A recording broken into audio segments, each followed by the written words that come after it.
Kilo mo mona neige ndengani ne kangi mutuka donc la difficulté toujours kuta na ona musalo ya muli donc eza ba sécurité.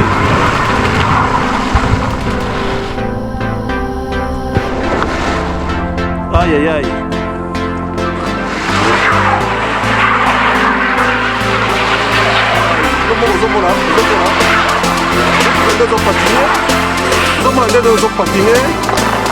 What is that? They call it Full Power TV, patron ya Full Power TV. Ah, yango wana pièce unique.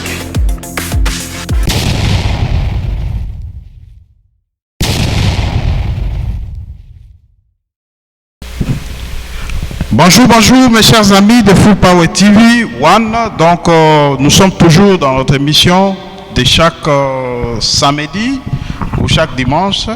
Donc sur notre chaîne Full Power TV One, c'est une chaîne qui vous parle des réalités des États-Unis, de l'Afrique, de partout. Donc aujourd'hui nous avons le même figure, le même visage. Notre cher invité, le pasteur Onésime de l'église ACK Cedar Rapide. Il est toujours avec nous dans ce plateau. Aujourd'hui, nous allons parler des thèmes.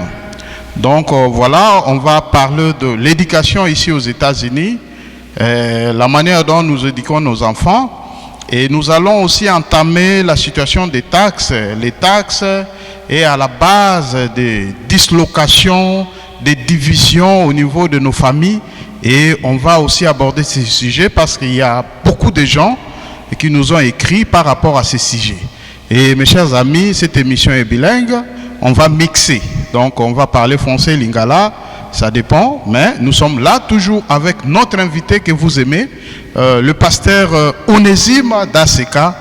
Bande koto ebite lelo, akobumbe la bisoni na ba réalité oyo yé azanango par rapport ya ba question oyo toko poser poto ebete azali mutu oyo a décortiquer makambo oyo etali Biblia et puis azal mutu oyo alobaka kaka ndenge ekomami sans kobakisa ni kolongola. Donc apesaka biso biloko d'une manière brute. Yo moko soko kotia mungwa otie soki po kotia mafuta otie.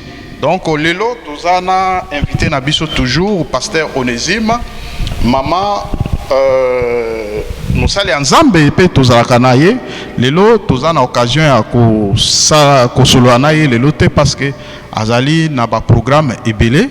Donc azoko bongisa pe milulu o ekozala toko afficher yango bokozwa ba spot par rapport ya situation wana ndenge nini koleka. Sans plus tarder tokoleka na invité na biso pona ko pesa mbote pe to achever na kati ya émission na biso.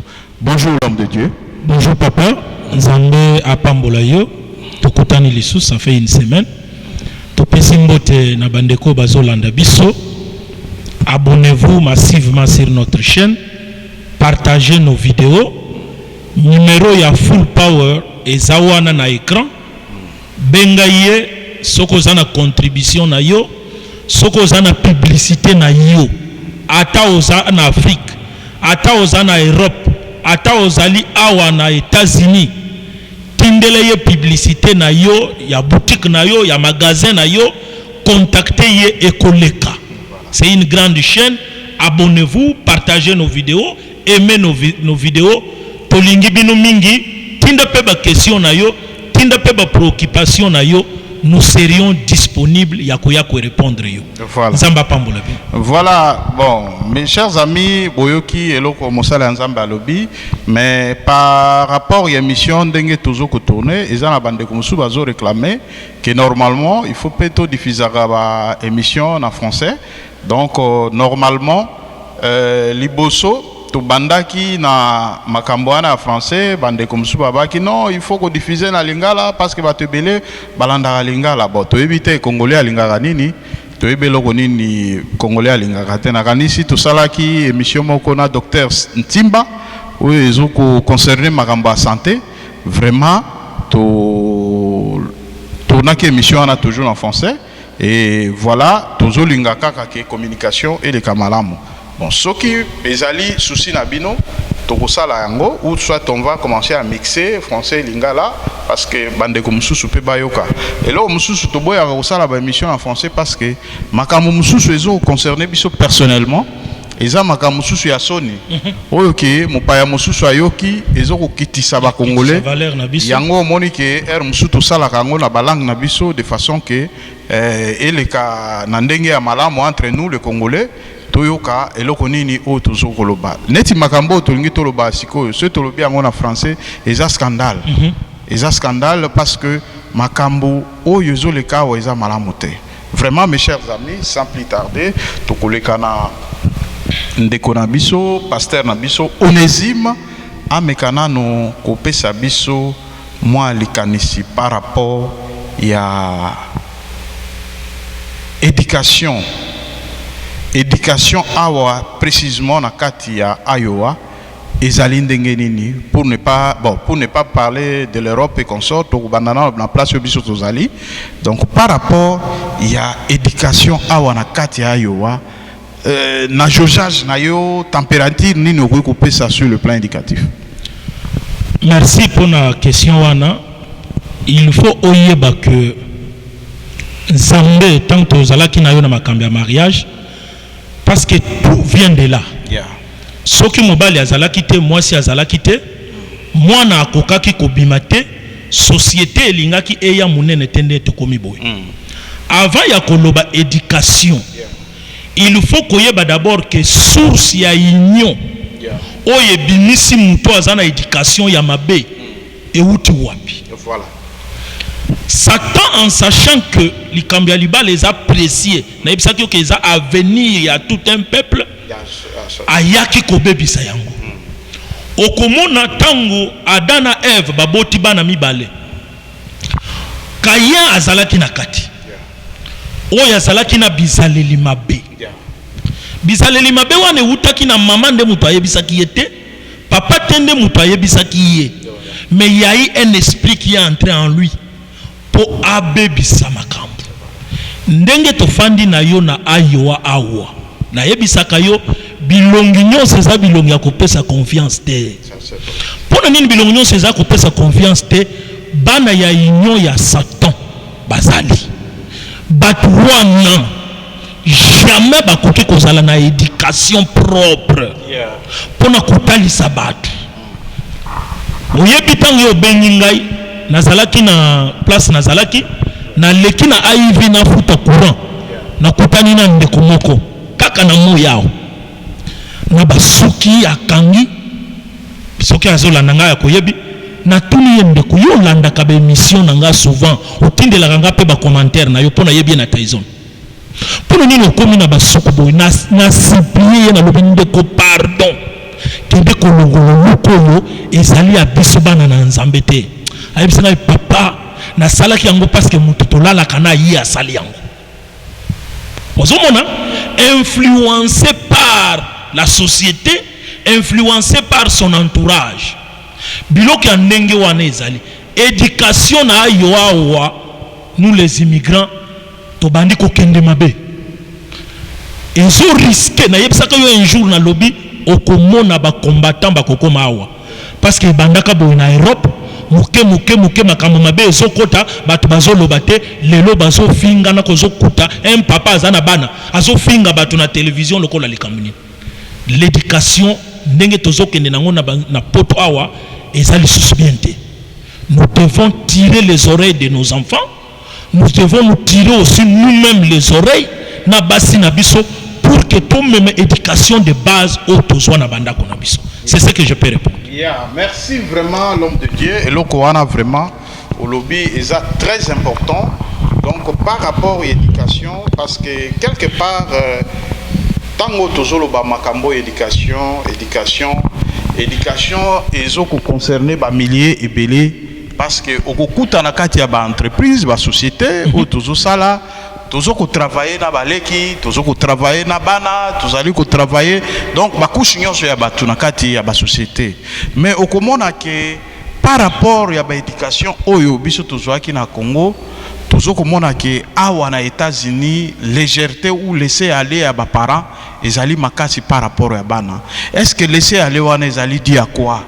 Parce que comme on a mwana oyo quelque part comme on a papa oyo azana âge ya papa ya koyiko botaye mais azana monoko kilote ya ko manquer respect. Ou comme on a camarade ou bien comment dirais-je, ezala mwana mwasi ezala mwana mobali la même chose. D'après yo eloko nini okoikoloba, est-ce que ezana panne au niveau ya éducation, il y a des parents à niveau des États-Unis où ces parents n'étaient pas éduqués eux-mêmes pour que cette éducation à bana ou soit banande environnement influencé bango pour pas commander au bazali yo ko kolobani na koki ko pesa ba étape mi balé na place wana mais avant na kende na ba étape mi balé na zo pesa exemple Abraham azoyebisa musali na ye Eliezer alobi Eliezer omoni mboko itoye awa kobalela mwana na ngai awa te songa na mboka na biso ke kobalela ngai mwana na ngai mwasi kuna parce que bizaleli oyeza awa eza bien te. Le milieu aussi influence, l'entourage aussi influence. Lelo bato belé baza occupé kaka na mbongo mais bazo bosana ke l'éducation des enfants c'est de plus que l'argent. Yeah. L'éducation des enfants, c'est de plus que l'argent. Papa a bimi 6 heures, maman a bimi 7 heures, bazo ya kozonga 18 heures. Bana batikali na place bazo boko la bango soki baby care, soki ndenge nini. Un jour ba yiko tikela ngai mwana na ndako, une petite fille, il y a 9 ans. Ayiko tikale pa na ngai, na kutu mwana wana na téléphone azotala ma film pornographique. Wow, mwana ya 9 ans ya mwasi. Moto mususu aye kotikela ye. Moto mususu aye kotika mwana makambo na zobiso madame témoin. Aye kotikela nga mwana na téléphone pour mwana abetaka ba game na ye. Ngana uti cours na ba 10 heures. Natala mwana boye azotala film pornographique na téléphone o mama na ye aye kotikela ye. Mwana 10 ans. Mwana 10 ans ya muke ya mwasi. Ce n'est pas possible. Na yebisi mama na ye na lobi. Oh. Na yebisi mama na lobi. Oh.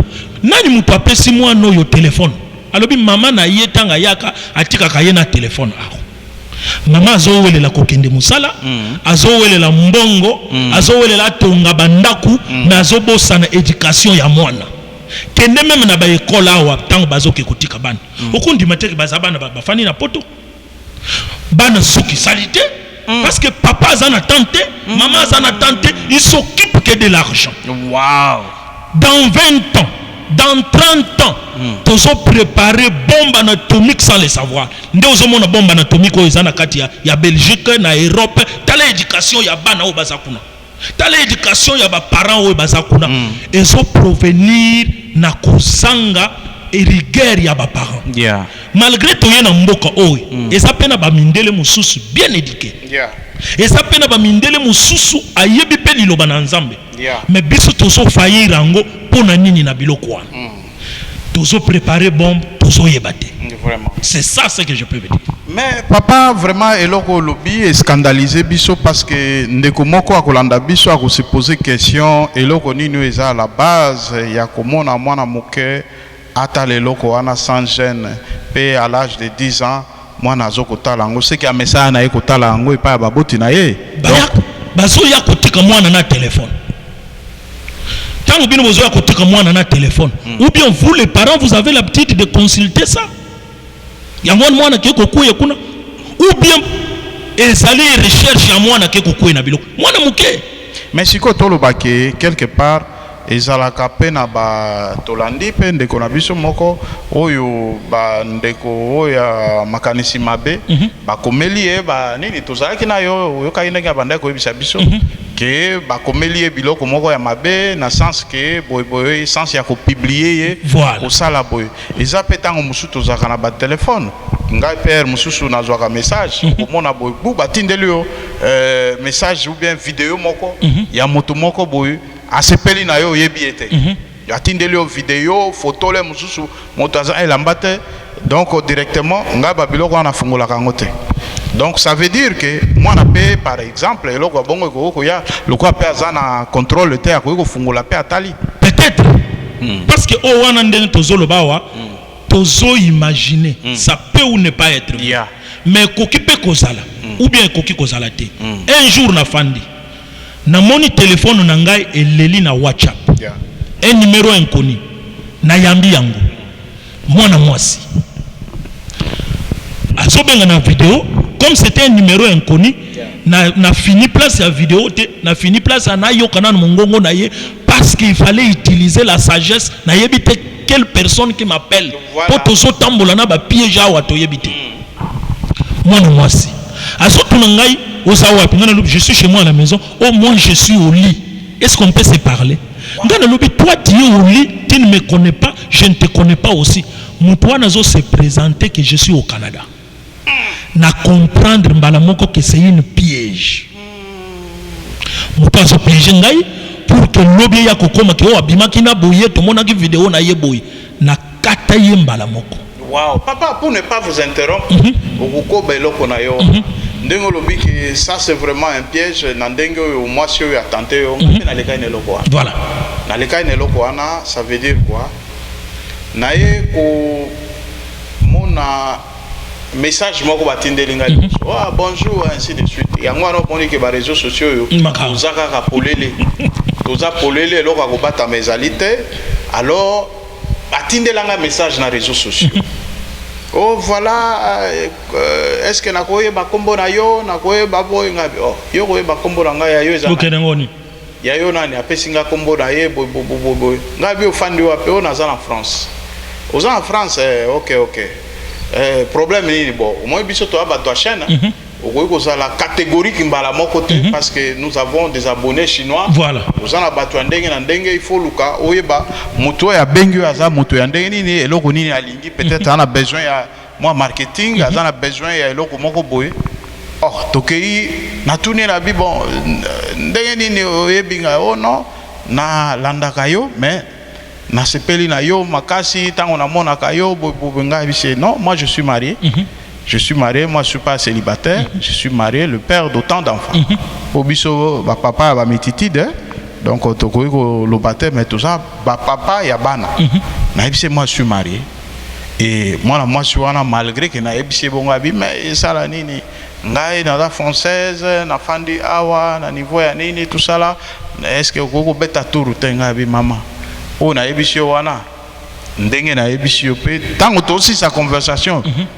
Effacer numéro na ngamba la moko parce que ngala muto abaje wana. J'ai une femme au na sala ki choix. Une fois pour tout.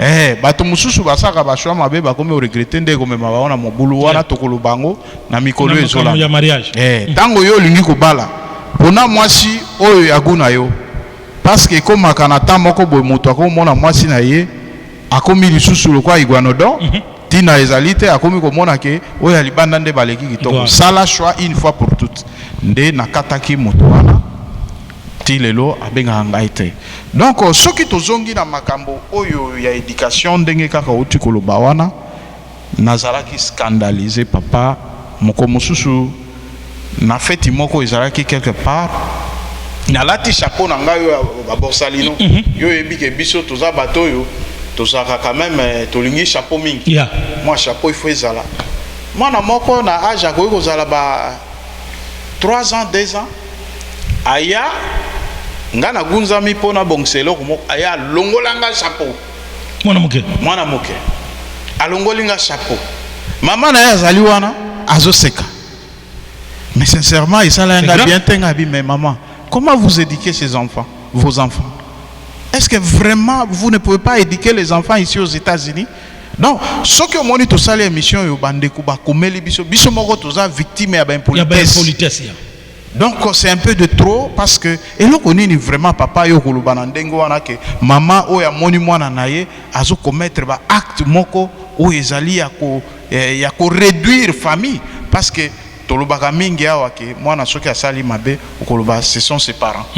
Bato ba éduquer. Est-ce que tous on a droit à ça là toujours référence na ba parents par rapport à l'éducation à bana ou bien to koloba individuel? Non mais l'éducation de l'enfant en dehors de l'école À l'école, on nous apprend autre chose. Yango nous avons même na musala na nzambo tozali. Ba pasteur mal éduqué baza ibele. Oh, likamba solo. Oui. Nandenge. Avant to kende wan un jour nazana Dubaï.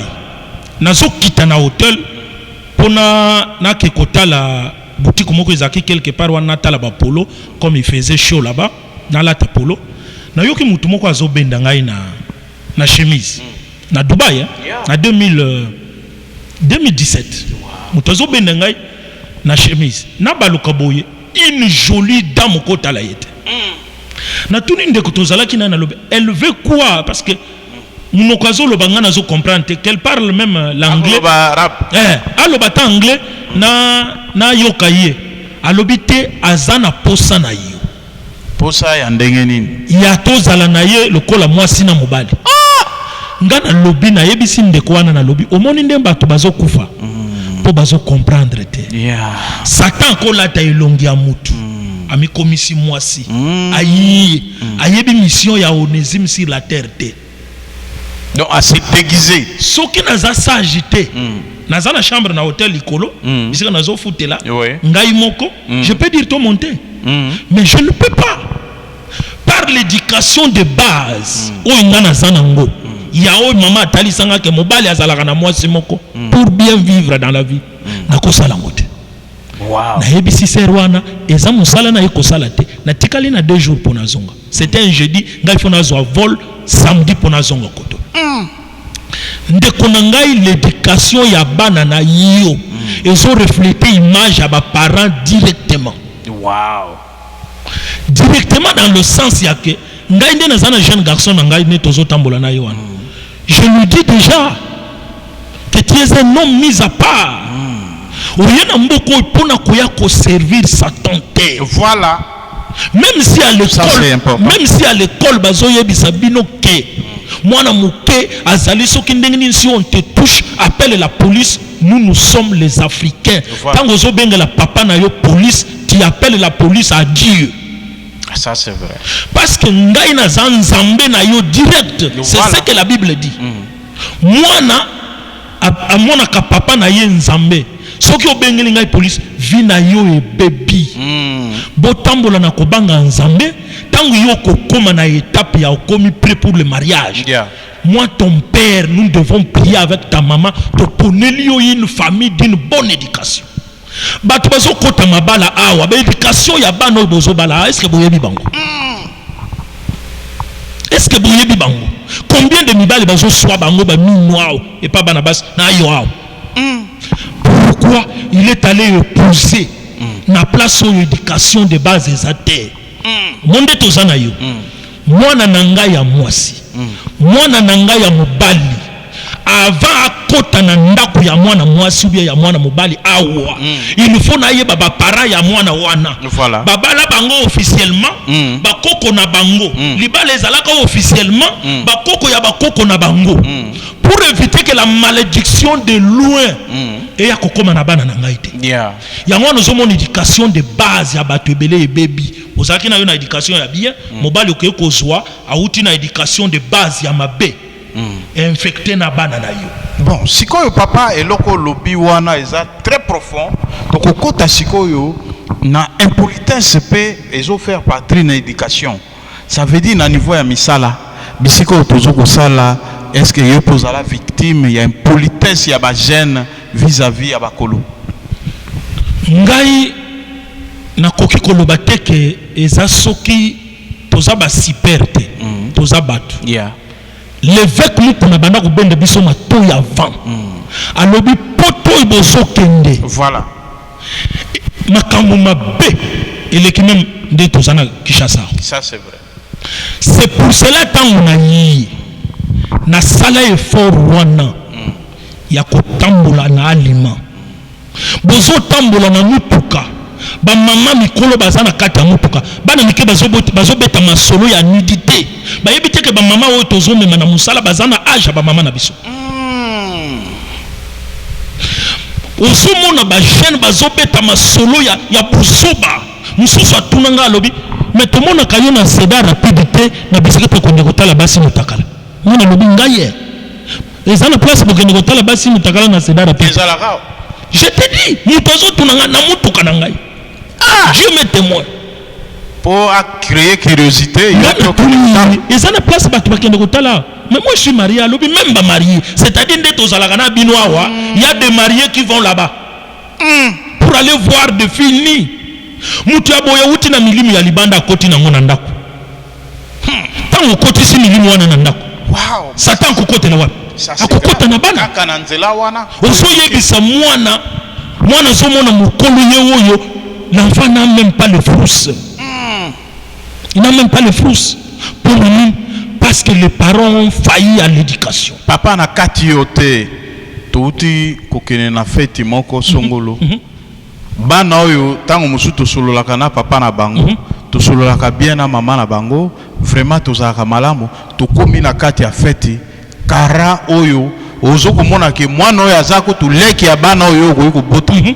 Mais ezate que distance ya mosika bozana bana place moko mwana donc ezalo kwa kutu yoza wana te étaliété. Donc étaliété par rapport à parents au bazoko influencer bana boy et loko nini yo ko ebisa bango to keina yo na fête yo to zalaki na yo ya soki un mois oyebi poni na omela kite papa sera fandi wana na yebi to soki ba image ozana ngo un jour na ko lakisa yo sera wana afandi afongoli kaka azana mine roba latake zaki mukuse na komi gêné Maurice tel bango mukongo Maurice bana mo mona bango sera ngo yebie ya sera zana mobali azana kishasa tango ye awa yake na zemi mais suya yowa achina mutu abosani ke ayaki na zemi mobali ngape na yebi sera ngo ba image wana soki ata comme flash yake ngo te soki na tali yango na kolakisa yango na kolakisa sera wana asui ache nani na mutu na moni na garçon moko na Tyson bafandi na tous mes frères na lobi ça c'est une femme mariée, ça c'est une femme mariée.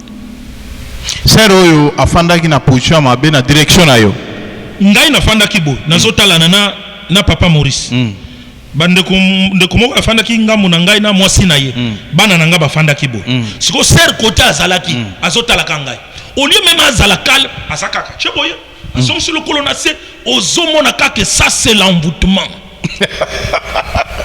Mais papa yo taki combien de fois avo ki misami solibela na bimi ki omona ki na umela oui na mona ki umela ki te na zibana na lobi pardon na biloko na bini ya kolia soki bokoke koliela ngo na mutuka tokende kaka mbala moko talaki nde obimi mbala problème ya éducation papa mbalaka moko tali tanka oh ni kamunini boyo ndeko ya mwasi moi je la connais bien problème ya éducation. Est-ce que moi na mwasi yo est-ce qu'elle a eu l'éducation de base? Est-ce que wana eza éducation ou bien moto azali ba mususu ezama servante ya diable ba mususu ezama qui a éducation ba mususu pe envoyé par le diable na lingina signaler papa Maurice ngana yo inazoke ye pe aza occupé azo solola papa na bimi donc ça est scandalisé osomona ndenge nini toyo kofanda bana mike bafandi babandi kotonga ba mikolo lokola likamoni amoni ozo tambola na mwasi na yo azo bude yo ngana zaka na yo likambo problème de l'éducation. Donc ozo yebisa mwana muke tika likambo mwana linko tikate la faute revient aux parents bandeko 90% ya éducation ya bana ce n'est pas l'école, c'est nous ses parents.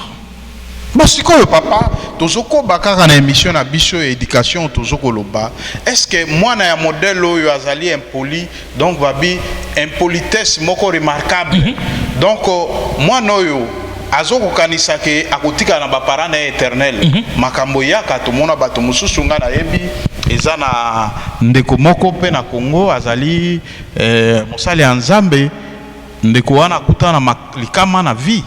Ça veut dire que babima ki ndenge babimaka ba parents bazali na mosolo mbongo nini tout ça vie normale babimika ka nde bakende ke pique-nique accident tout le monde akufa ye moko atikala siko yebisanga yo mwana ozali impoli ya modèle wana otikali nani ako approcher yo soki bato balobi ke ba approcher te est-ce que bato wana okutia bango na kani ba mitema mabe neti ngayo je peux dire que vie na nga mobimba ndenge na tina komi bo na sali yango na ba parents mingi te mais mes parents sont vivants na komi na première CO bisiko ba parents ba botinga première CO ezate il faut na ke kotanga musika et pas ya bato voilà troisième de secondaire pour na ke koma sixième des humanités ba parents musika il faut na ke kofanda lisusu et pas ya bato c'est ça université na longwe Kasai na yena Kishasa na fandi na bandako ya bato mais soki nazalaki bien éduqué dès le début est-ce que batinos na bandako inga na leki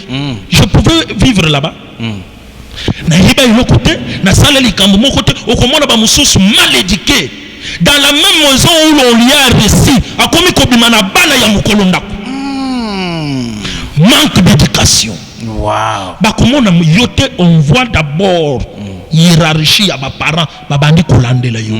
L'éducation est maman kofandela ka kombongo te na yebisa ki yo biloko mukile kotikala. Absolument. Biloko mukile kotikala yo ye États-Unis ofandeli mbongo bimi 5 heures ozongi 20 heures bana ozo contrôler bango te éducation bizarre. Bakomi ko beta ba tatouage tina mikongo bakomi ko beta ba tatouage tina maboko mama afandi azotala mama na ngai yo wana ozo bebisa bana na yo à cause ya mbongo yango pe basalela ka batu mususu mais papa bato ba komona ke zali évolution oya na mboko yo quand même liberté mwana nyoso akoki ko s'exprimer il faut mwana azala libre ndenge biso to bandaki ko former bana Congo tant musu bango ba moni yango eza mabe liberté ya mwana eza libertinage moi nazo finga ba mikolo wana eza liberté liberté ezali ya ketoza na bango bazana ba portable na bango bazana ba kocha na ndako moko ata 3 4 TV oui bana basakana mais ce n'est pas et comme la libertinage qui est échappé à leur éducation jamais tant que vous avez échappé à l'éducation ya bana c'est déjà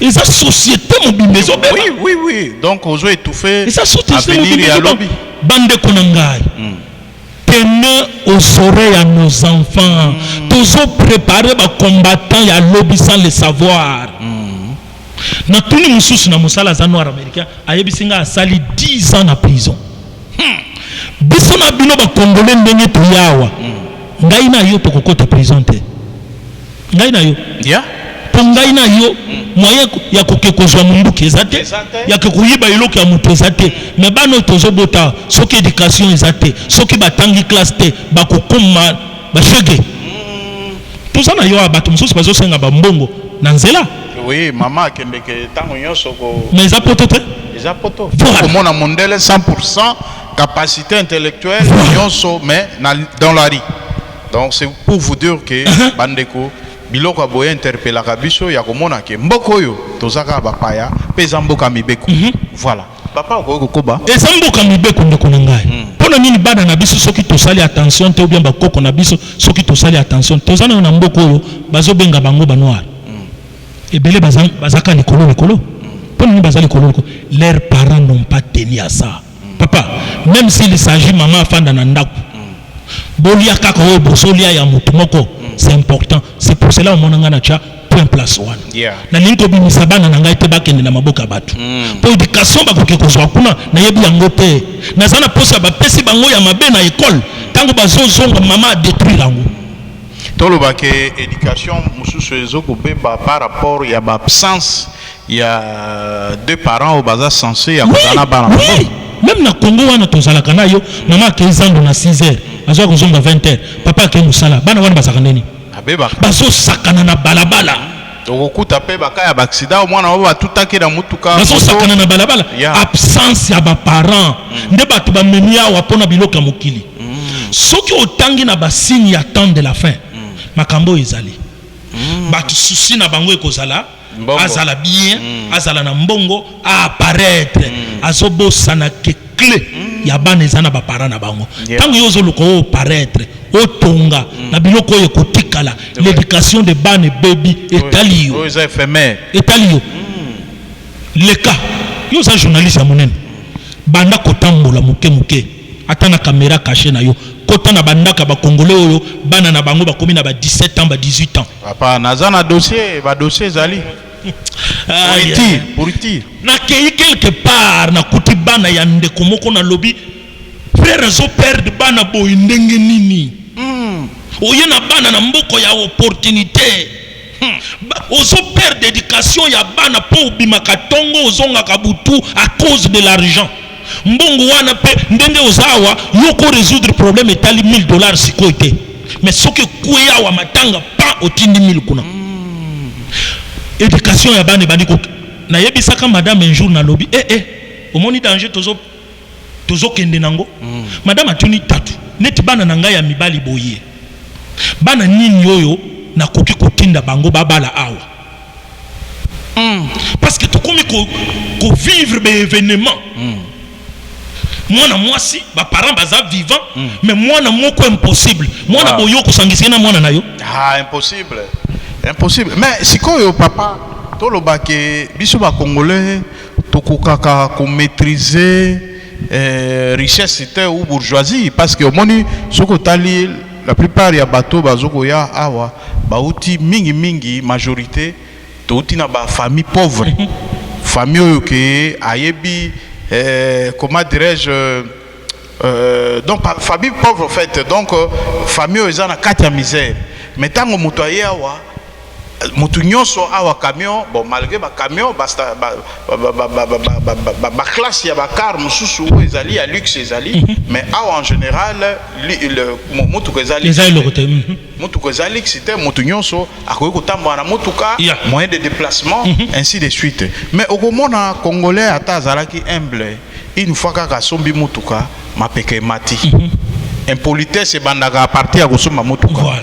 D'ailleurs, yo papa, eloko wana ko koloba nini pona comportement ya ndenge otoko benga ngo ata ya bozamba oyo ke eloko oyo mondele atena disposition ya ko aider bato pona transport yo sombi yango e matisi yo mapeka okomi orgueil okotosa mikolote okopesa bato estime te yo ko koloba nini ezana biloko mibale ezana bato mususu afanda ki na Congo wana alala lota kaka poto ya solo mais ngai ndeko na yo na lota na neloko wana te même to se retrouver aho c'est pour cela États-Unis o to yena yo ngai lobelaka ngai loko te na mona kango lokola je suis chez moi au village pona ni naza chez moi au village à part kaka changement ya climat tozaki na moto awa to bani ko kende malili to na 4 saisons 2 saisons mais en dehors ya wana influence moko ezate ezana batu mususu ya alalaka lotaka même s'il s'agit de sacrifier quelqu'un pour na poto même s'il s'agit de koteka lopango ya ba parents pour na poto nde batu wana tanga zo koma na poto azo mona ngolola okoti na babiloko wana l'esprit d'égarement écoute yo wow. La plupart c'est l'esprit d'égarement Satan yebi que quand je vais lui égarer avec Dieu pour na biloko mokili je vais la voir pour aller en enfer wow. Mais ba oyi bazana molimo na nzambe biloka mokile tali bango te mais siko na bato yo bazana comportement wana ya ko pesaka ko s'inventer par rapport bon ko s'inventer te mais comme orgueilleux par rapport ya mutuka problème d'éducation éducation pe kozanga liloba na nzambe kati na bango basala nini kasi po ke mabe wana e de mérite Bible zoloba que Dieu résiste aux orgueilleux mais il fait grâce aux humbles ngai nde nazabo na salaka course na mutu te nde omonde tozana yo na salaka course na mutu te même na likambo na nzambo tozana yo je ne fais course à personne parce que tel azaboye ngai pena fona koma ndenge wana jamais okosimba touche mais conséquence nini ya bato oyo bazana modèle wana azana respect na bato te ezala bakolo ezala bana mike ezala ba mama ya monaka babenga bango batia mutu bakata sardine mutu etikala so na Maroc bato bakoma komi benga ndengo wana yo ko koloba nini quelles sont des conséquences eza néfastes que à se comportant de cette manière plus tard akoki kokutana likambo eloko nini vraiment eza réservé comme fait na bango eza kaka destruction même de to fandi na yo un jour to sali soki un mois na yena sala test ya driver ndeko moko pona yo moko ngai na sala test ya driver ya ngai moko eza bandeko toye tokuti bango azalaki na mutuka na wana tango yaki tanga na uti koya yeah. azalaki na mutuka na ye nga nazobima na se ya malili na utaki makolo nazoya kosala test ya droit nazonga makolo tango bamoni nga na mutuka na bango frère azalaki déjà na mutuka tango bamoni nga na mutuka na bango ndeko mosusu azoyebisa ye alobi mon frère toleka Onésime là akoya kosenga to déposer ye na Broadway alors nous allons vite na Walmart tanka na pusani pembeni ya mutuka ndeko alobi no biso tozokende Walmart tokokota lisusu Broadway toleki omonika ndenge tozalaka mutu moko kati na bango ayeko bisa no mutu tel nde mutu soufflaki tel kena akozwa ete lisusu toleka tokende lelo nde tozoloba na yo awa akoma mutu ngano social et beba ou bende et ça problème ya social et bébé te azana social na ye azoke ko se retrouver na ba état mususu akomi même kolela même mutu ke komi problème akomi na ba misala ya ba $8 ba $10 le lende sili c'est comme ça avec Dieu il vous amène l'esprit de l'air ba orgueilleux nyonso nzamba il foule l'esprit de l'air obandi ko kende muke nyie ayeba kiteke dans 6 ans dans 5 ans dans 8 ans qu'est-ce que ça sera Onésime mon frère yo mutalo lende pona biloka mukili parce que tout est tombé sur biloka mukili même nenge to fandi na yo awa batwana avec l'esprit de Dieu sambela kanzamba ko talisa kayo akoye biso que tel afandeli biloka mukili oso mona mutu tina poto aso sutikila soso oyena ndako na ye okanisi oye kosenga biloka kolia wow oyena ndako na ye okanisi ndenge okomi wana oye kosilisa ba secret na ye alors que mususu ezali na congélateur evimbi malili eleki epanzani mais moto oyebi ke égoïsme pe eza héréditaire oza d'accord na ngai ke moto mosusu ako hériter égoïsme na baparent na ye ndeko moko azoboya koke kolakisa mutu biloko ya ofele biloko ya ofele. Prenons l'exemple Tyson oyo tozosala est-ce que ezana congolais moko même Tyson awo jamais société ya batu mais vous trouverez un congolais azoyi na ndeko na ye pona nini azosala awa pona nini azumusala wana wow osomon parce que ozana éducation de base te nyonso eza lié na wana mais ils appellent vice versa parce que ezana ba congolais mususu kuna azui pe poste akomo mona bande konelo kwa rien vice versa nzamba azofina okocha lolendo lelo lobi Dieu va te broyer okomona le mususu ndeko mususu na liste ya bandeko ba kuvuzwama eza kaka ba congolais bandeko na ye mais ba Spanish na liste la wana okomona Spanish te kaka ba congolais nde banemi ya ba congolais ndeko moko azoyo Spanish aza mutema mabe je lui ai répondu directement na ba Spanish aza bien koleka na yo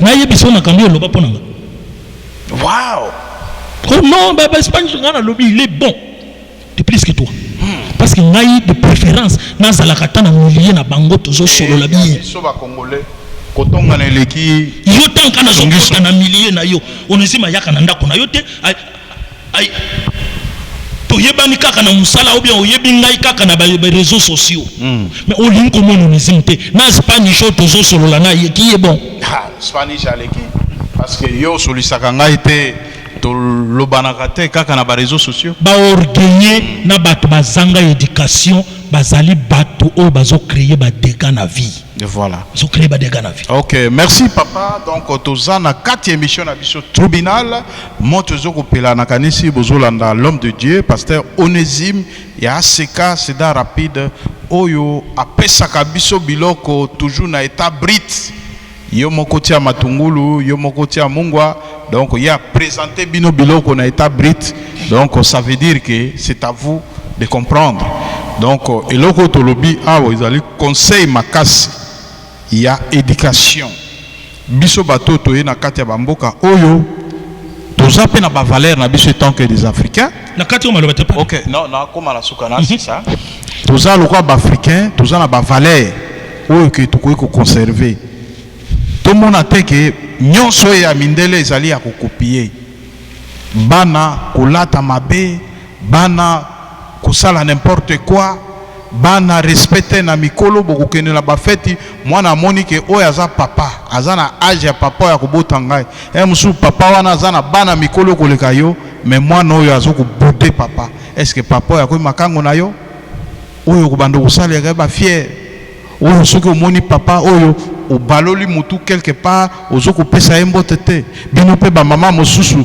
ntango oyo bokomi na feti sembla tokobanda kodenonse bino moto oyo akozala na comportement wana oyo tobenga yango bacomportement voire même oyo tobalobaka ke ça c'est une villageoise moto oyo aza motamboka basi oyo baza na village awa bato alimemia nga naza moto ya village tolobake basi oyo bato bafingaka c'est une villageoise nini tout ça là ce sont des femmes oyo vraiment baza na éducation makasi koleka oyo baza na ville yo aussi omona mama na ngai ou bien mwasi na ngai ndenge aza wana yo omona baplace oyo eza sensible mpona basi jamais du tout ils ont grandi au village jamais yo moto grandir na ville batalisa yo ko il faut yelaka biso na fête makambo mosusu tozobangaka bafete oyo bainvitation etondi na bandako tozokoka kokende te scandale okena mama mwasi ya moto azoya mabele boye libanda après mobali na ye azoseka nga nalobi toi tu viens d'où ce monsieur tu viens d'où un homme tu as ta femme à la maison mwasi azobimani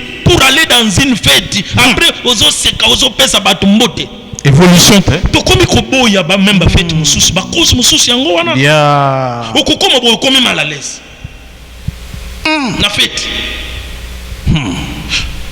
mariage coutumier sœur mukolo mobali mutu bazoya kopesa mbongo alati kaka singa ma sœur qui a besoin de voir ça ici ça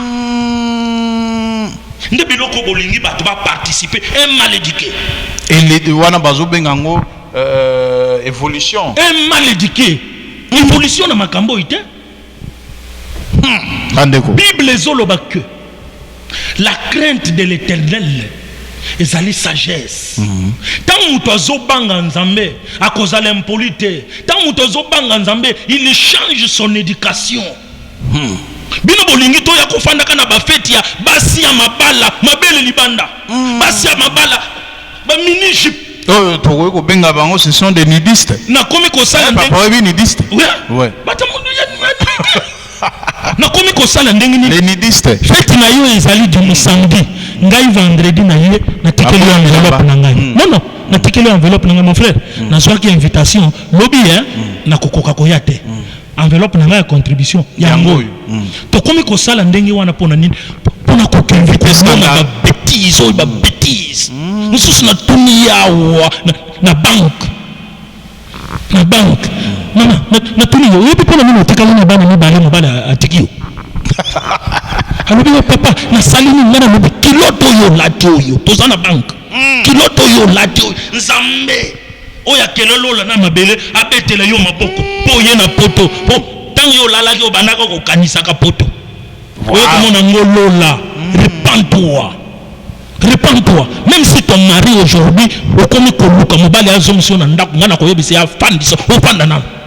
Parce que le comportement que tu affiches, ça y a mwana na nzambe te. Après lobi okomona ye na église nzamba aponi yo bato mususu mokomusu nzamba kokota na église betina pasteur findu na bandimi bapanzani.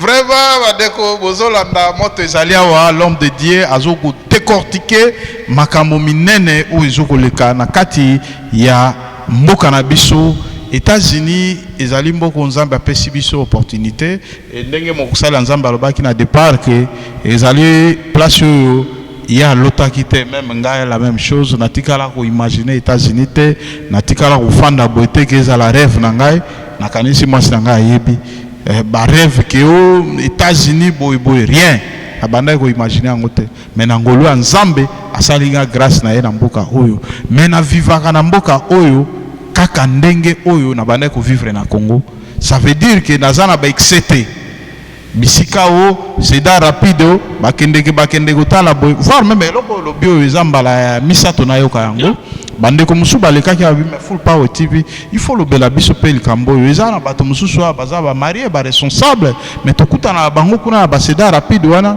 na bisiko musala nzamba lobi o basi babinaka ko bina sans elamba vraiment ezali ko honorité voire même bande ko mususu oyo vraiment to pesaka bango limemia kukuta bango na babisika ya ndenge wana ezali malamu mingi te. Vraiment l'homme de Dieu to leki na étape wana to kokota na sujet oyo pe ezoko pesa pasi mingi na kati ya yowa oyo ezali sujet ya taxe. Parce que taxe ezali eloko oyo tokoki koloba ba effort na biso to salaka au travailler pendant autant de temps alors na suka ya mbula bakanisi ke moto ya travaillaki tout ça la retour taxe ça veut dire que ba pesa ka moi pourcentage na bambongo oyo to kotisaka na kati ya l'état bato misu ba mona ke ba pesa biso yango gratuitement or que ça gratuité ezali nde mboka eza organisé pe na ndenge mboka ezoko tambola basalaka ke basungaka bandeko na oyo bakotisaki na fin ya mbula babakisa ya bango eloko muke po ba vivre. Mais sikoyo papa toloba ke taxe ezali nde na koloba taxe komi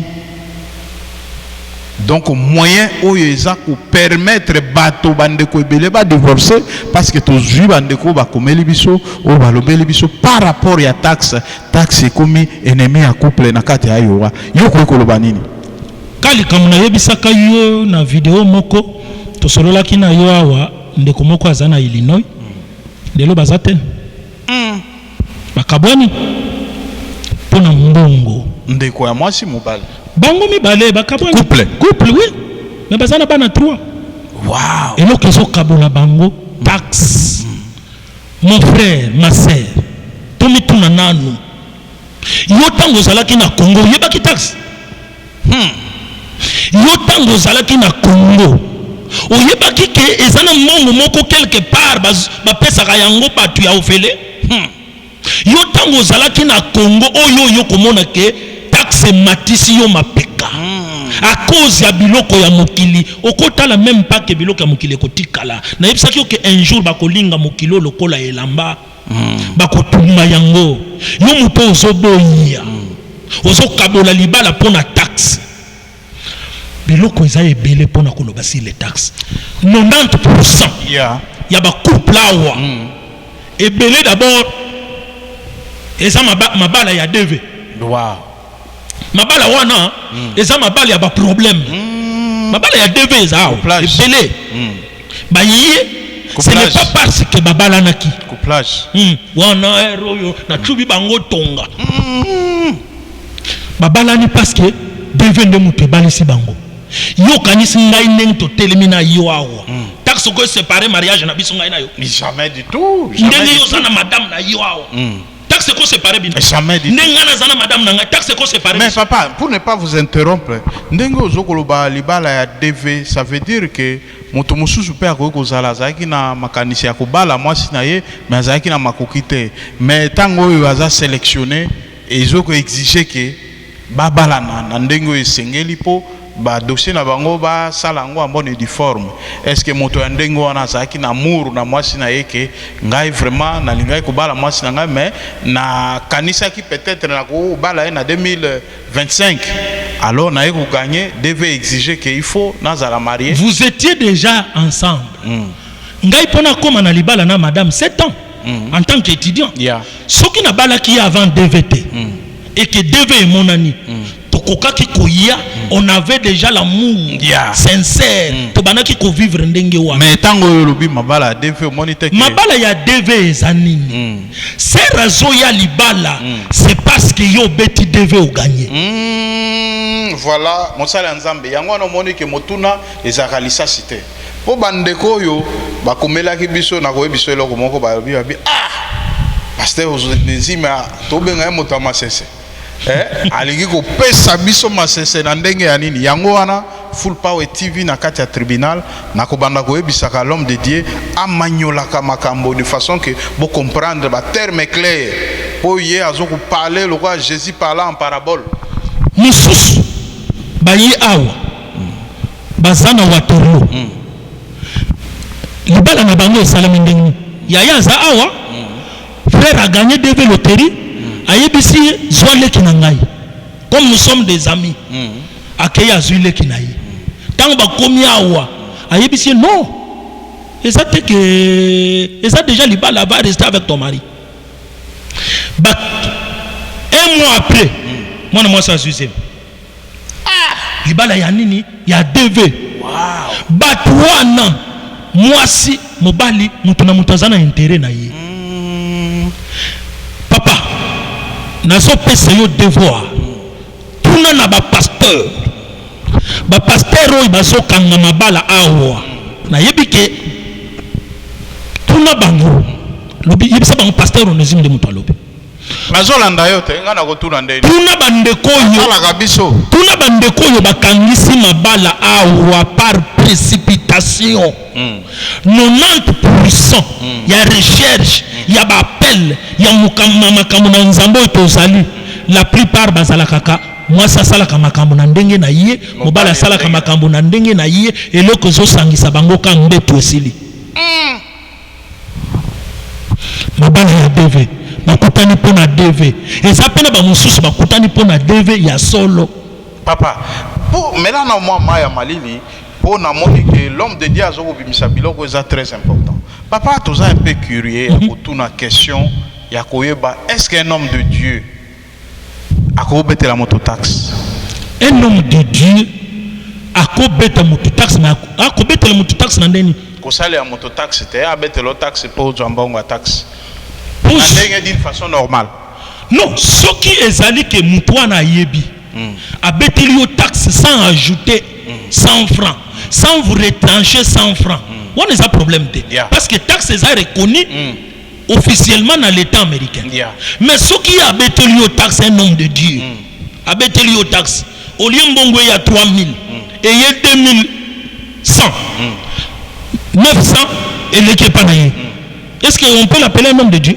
Mais papa, ce qui te pose une question, on a biso peut qui moi makambo bande ko bakomela biso abi Full Power TV au moni que semaine où l'équipe tout ça là que émission mais na bengo lisusu na semaine tout ça là parce que bande ko bakomeli bapelle comme ko tungisa ya kolobake en tout cas Full Power TV na émission notre tribunal les a suivis en tout cas dans la vidéo tout ça là qui ndenge zo ko mata quoi missile donc c'est pour vous dire que bande ko balanda biso donc alobi et ça n'a ndeko moko pasteur oyo abetela e taxe abeteli e taxe wana na kati ya taxe ake ko vimbisa makambo ti a déclarer mwana na ye bosono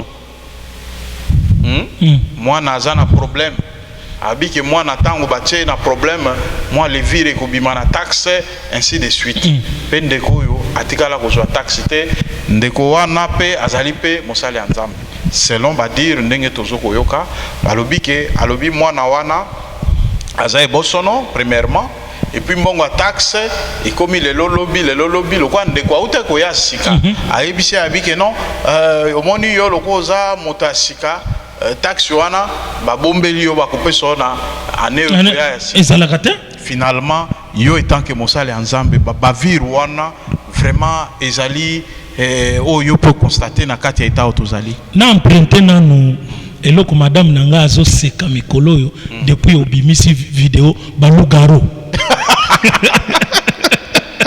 madame na yo ayaki kobimisa eloko mususu madame nanga tanga talaki vidéo ana lobi ete oyo utaki wapi ngana lobi pona ko monde na sagesse musali na nzambe Full Power nde mutazo sa balugaro c'était lugaro na moyi alati elongo ya meme na butubo ya bimisi maseke un lugaro mais papa tika nano muke totia nano photo ya lugaru botala ndenge nini lugaru asalaka makambo po omoni biloko siko tokotiaka na tribunal avec preuve à l'appui tolobi kombo ya lugaru bomoni pe lugaru bandeko tolanda lugaru tomona lugaru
Papa, vous pouvez ça idée là, on a le kolobaki. Un loup-garou. Ndenge omoni loup-garou na kolobani. Na moi, aza musali na nzambe. Na biloka mukili, abimi païen. Abimi païen. Loup-garou. Un loup-garou. Madame Nzamba pambola yo. Madame nanga azo sekali moyo. Moyente Nzamba pambola. Awa to tiki nan ba loup cruel to komi na ba loup-garou. Pona nina za loup-garou. Bokoye bela bango na bambuma na bango. Sala. Yo musali na nzambe obeteli mwana na yo ya église taxe. Après ozo kosa ye que non taxe na yo comme ozamuti asika et koya année prochaine. Ça c'est un loup-garou. Mais ce qui en a été papa yo bosani parti, ça veut dire que ndeko peut déclarer moi na bosono. Et bosono ezali moi na personne avec handicap. Yango nde tozo loba ke papa mutu ya boye. Tango ba kocha ye na prison. Bino boko ya ko loba ke non c'est l'élévation. Oh non ba koseli makambo. Un loup-garou, il s'est créé des problèmes lui-même. Ake kocha biloko ya lukuta, pa lukele ndeko wana ba problème. Ngai taxi ya liboso na beta na mboka oyo. Ba salanga biloko wana.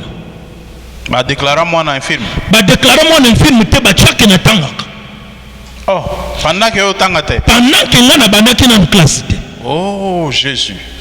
Na kei na migration na kei na IRS na seda rapide. Na yebisi ba IRS botindeli ngai bilo inozo yeba yango te mbongo da bobino botindela ki ngai ekoki na bilo botindeli ngai te. Wow. Balobi ke ochaka ke utangaka. On t'avait envoyé 3000.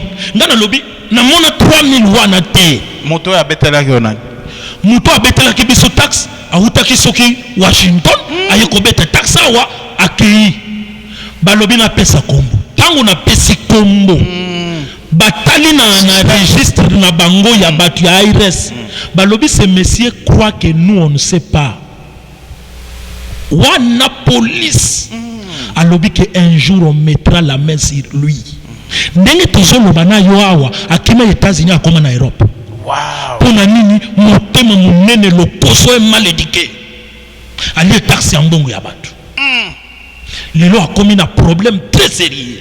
Sikotolo bake mosale nzambe oyo azoko sala makambo oyo ya kovimbisa taxe kotia levire po yo biro la levire na farine batiaka levire po mapa baju fezaki sans levire mais oyo ya biso ezalaka ifo kotia po mapa pate ko mamonene donc ndeko ya Monique soki na tie levire na ko se retrouver mbongo ebima na montant soki ya 12000 wana passé simple.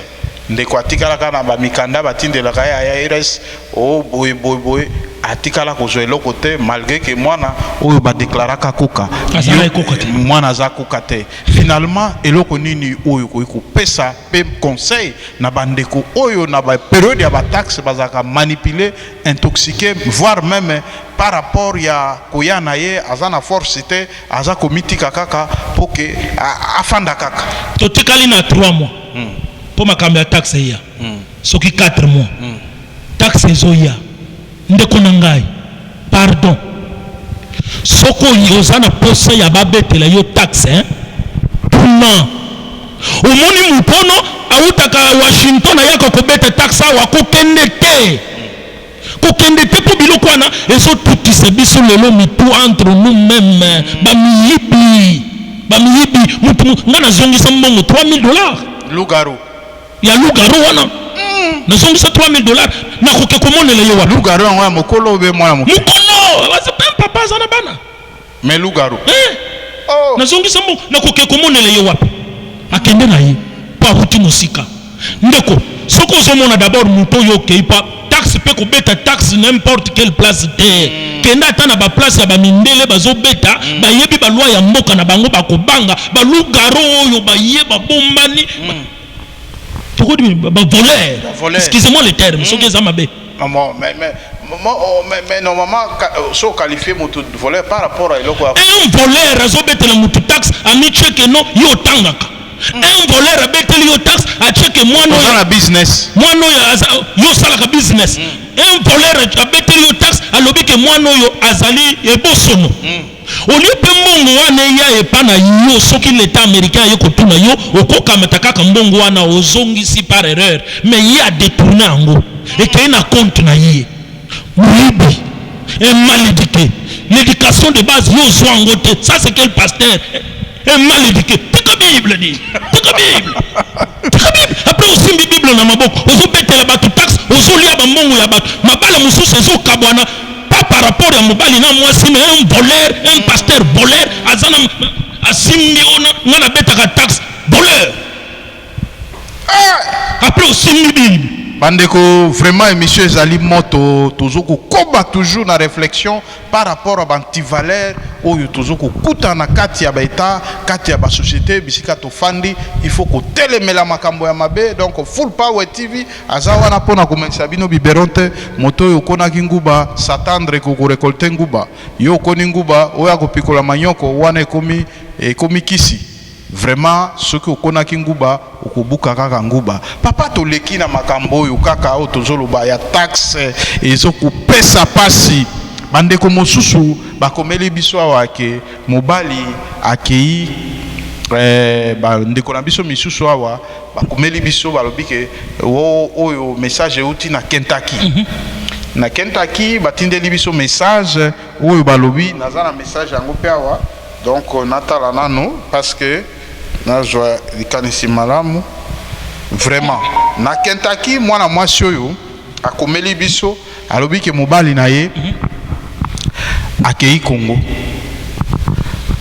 na mbongo babetaki ya taxe abi non mwasi na nga ndenge nza boye naza na projet moko naza ko réaliser nazo kende Congo kosomba mwa mabele na biso toluka ndenge nini ya kosala ndeko oyo bakangisi mbongo na bambongo mususu bazalaki kuna bazalaki nango liboso na taxe baye ko récolter montant ya $16,000 $16,000 à part ba billet makambo nyonso ndeko ou avion au Congo akomi kuna bakomi ko pesa ye bakombo tango aleki na koto ya mboka chef d'antenne ekomi Alfa Romeo à vous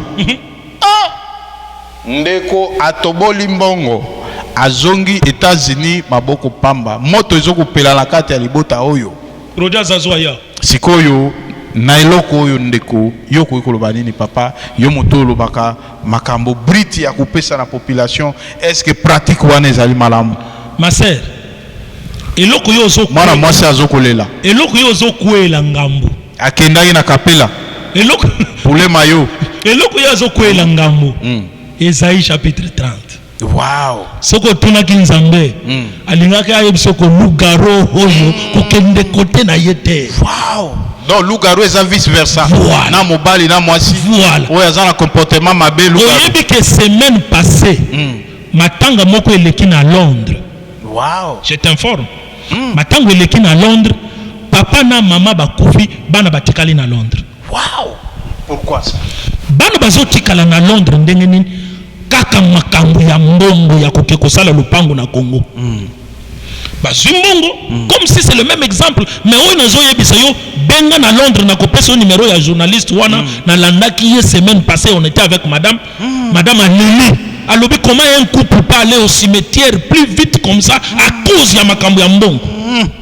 Frère Abini akei Congo akomi kuna abali député ya mwasi na mbongo oyo basomba lupango mbongo oyo bakendaki mpo basomba lupango ya akomi kuna alingi makangu ya député.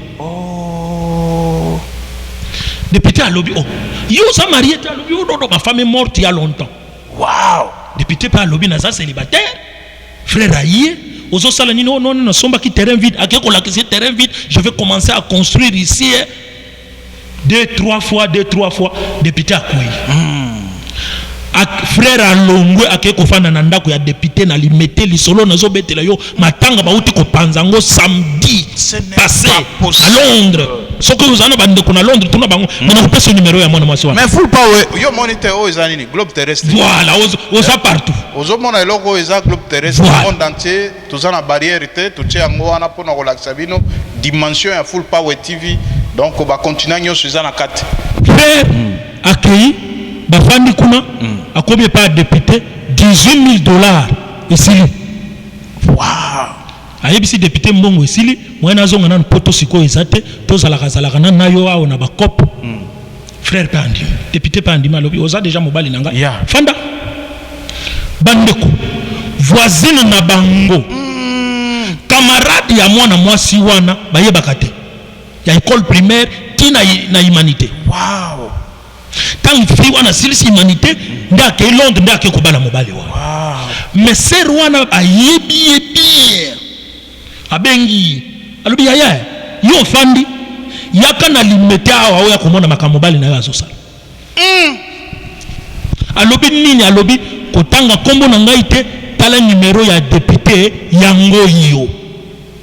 Sera defi mbongo asombi biye mbangu akite na Congo sans que mobala yep na aéroport pe batuna kate yo mwasi ozoko ya yo moko boye mobala za wapi akomi bomba serwa na yebisi ke député abimaka na mobali na yo po ba bima 9h yo sala effort na 9h salawa sera kiti na 9h quelques minutes après ba policier ba bandi ko fongola lopango député wana yo mobala comment protéger parapluie solide kotoyo chauffeur kotoyo policier mobali na député na sima jeep fumé moyen va bouger ezate sera bandi ko ganga député pardon mobali abwa kamisi boyalo akomia wandenge monsieur asoye biso chauffeur non allez vite maman député kolanda ba oite baza bato ba yako kosenga mbongo moi ça lobby jamais une femme propre bien habillée comme ça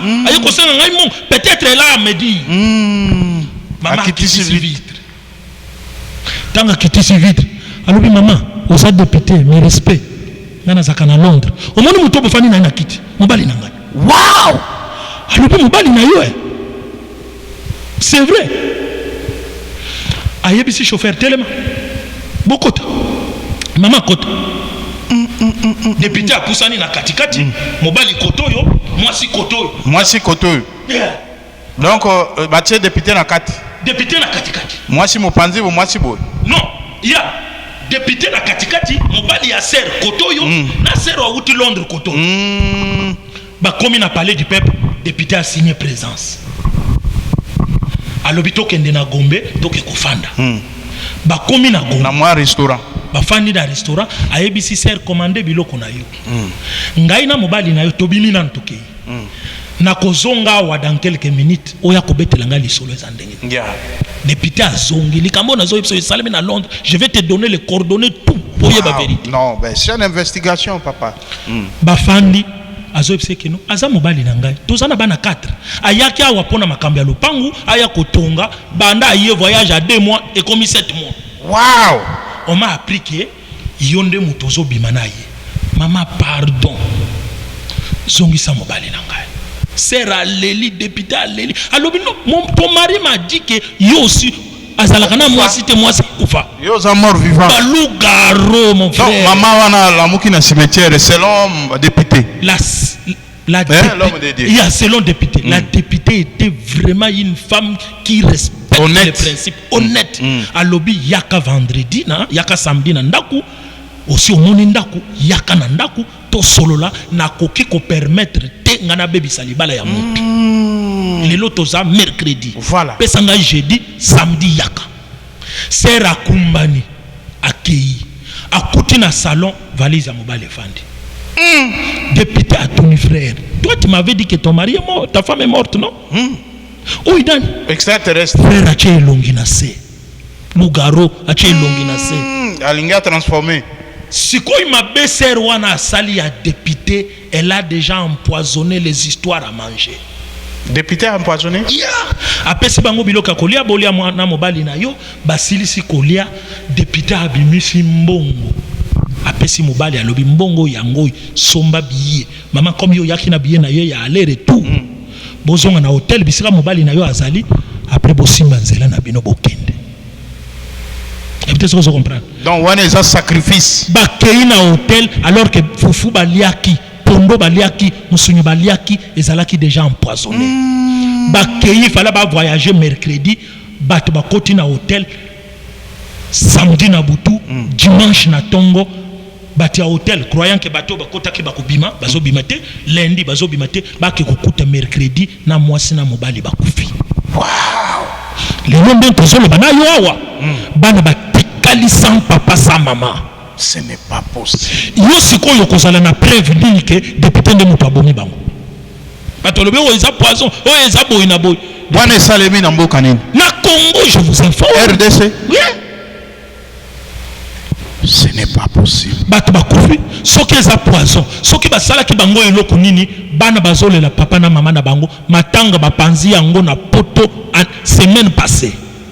Sikoyo bato yo bakufi na ndenge wana, place ya Lugaru ezali wapi? Bato bakufi na lolenge wana. Eza bato yo bakweyaka na makambo ya bikuye kuya. Bande kona ngai. Omoni po ache poudre. Omoni po ayawa. Omoni po na makambo ya bedebe loteri. Kande na yebisaka yo ke ebele bazolela na musala azolela akweyela ngambo. Pona nini à cause ya babiloko. Choya mabe. Nene. Na yebisaka yo ke l'impudicité se prépare. Ce monsieur a médité l'impudicité, pas que kolinga député wana asi a médité ki o ifo azala yanga yo ifo azala yanga mutema munene. Omoni bisika basuki. To tuna ki péché a munene na omoni impudicité ne memili wa. Wow. Omoni impudicité ne détruire famille. Ki bana barfele. Eloko wana ezaka eloko moko très dangereux. Le long apôtre na biso to bana ko lobela révérend semaine passée. Sa femme pleure. Ses enfants sont en train de pleurer. À cause de quoi? Révérend. Ouais. Moi, c'est mobile lelo bazolela na bana. Pour nini? À cause de bisengo ya 5 minutes. À cause de bisengo ya 5 minutes. Yeah. Vraiment bandeko batali to sakaka na kati ya chaîne na biso ya valeur, chaîne investigation oyo bozokolanda biso. Vraiment mes chers amis, vraiment bandeko boyoki eloko pasteur Nabiso Onésime ayebisi biso par rapport ya comportement ya mibali oyo tokobenga bango balu comme Lugaru oyo bazali toujours na kolukaka mabe. Vraiment mes chers amis, tout ça là bokebi na marche na biso parce que couple ezali eloko oyo eza constitué na respect et eza constitué na respect na komikitisa. Humilité il faut ezala. Tango yo lingaki mobali ya mwindu, oyebaki teke aza mwindu. Tango yo lingaki mwasi ya mwindu, oyebaki teke aza mwindu. Tango yo zui ya mwindu, okomi omona ya pembe, omoni ke o ya mwindu aza lisusu ya yote, papa nzela ya cimetière na yo mutakokunda kotimola libulu ezaka kayo moko. Ça veut dire que exemple papa apesi histoire wa uti ko raconter biso ezali par rapport à ndeko ya yebisaki biso mobali na ye akendeki Kongo pona kosomba lopango akomi kuna bakomi kubenga ye mogroso na kati ya kapela akolia basoso akosala makambo. En tout cas lelo oyo ndeko aza en difficulté aujourd'hui exemple ya mosala nzambe ndenge ya uti ko raconter biso histoire esalemi na Londres ezali lisapote eza réalité. Vraiment papa tokomi na suka émission na biso mais eloko nini oyo ko yebisa bandeko pona ko retenir par rapport ya taxe oyo bato babetelaka bato ba taxe oyo tobengi bango ba Lugaru na kati wana pe basali nzambe misusu bazali oyo bazoko lukelaka bato makama na banzoto na bango nzambe apesi moto makolo apesi yo miso apesi yo bo mais yo soustraire moi partie moko ya nzoto ya moto pona kolobake moto ana likama po le vire kota na kati ya mbongo na ye pe ndeko yo azoko bénéficier na eloko te voire même bandeko mususu bazwa bato en otage po wana tokusuka na eloko wana bandeko bazwi bato en otage. Ça veut dire que ndeko ya uta Kongo azana esikate ezalo kwa maison d'accueil na ye o bayambi ye ndeko wana azana droite na carte na ye ba pay chèque na ye nyoso mama lopango nde azosimba tata lopango azokusimba eloko nini okoki koloba tala ba difficulté bandeko bazokutana ngo na kati ya États-Unis et tant que mosali ya nzambe okoki koloba nini? Frère bisoyo tolingi to soki ça sur les conséquences ya makambo to lobela ki sir ba mal éduqué conséquences zamba ya kabango kaka quand tu es mal éduqué orgueil Dieu va te confondre. Bino bato bozo kabwana pona ba taxe bande ko nanga bobala ki pona mbongo be ezalaki libala ya solo ezalaki libala ya solo poso ki ezalaki libala ya solo mbongo ko kabona bino te. Bible zolo ba que le bien mal acquis ne profite jamais. Oui. Yo muto ozobete la bato ba taxe. Ozo kamata levi rotier. Mbongo wana olie kende pa ya mukolo nango. Eye pa na yo. Nzambe akobenda na ya yo. Parce que tango ozo zwa poussière. Otie na pondu. Mabele otie na pondu. Pondu nyonso kubwakama. Voilà. C'est comme ça tango yo ozo zwa mbongo ya muto. Okotisi yango na mbongo na yo. Mbongo ya taxe ya muto. Okotisi yango epa na yo. Yeah. Okosutuka bo ofandi bo musale silio na tongo. Yeah. Malédiction à Liboso. Musale silio na tongo. Okosutuka kaka boye osali accident lokolo bukani. Pour que Nzambe a détruire vie na yo malamu malamu. Yeah. Ndeko na ngai. Tambola na kobanga Nzambe. Muto azotambola na kobanga Nzambe akokosa te. Muto azotambola na kobanga Nzambe akosala orgueil te. Muto azotambola na kobanga Nzambe akobanga biloko ya batu. Mon frère, soki vraiment tolandi makambo ya Bible, ezana mutu moko na Bible awa ayiba na ai. Nzambe apesa ordre batumba na libota na ye mobimba. Un jour na kopesa verset wana. Pour lelo ezama makambo ya Bible te.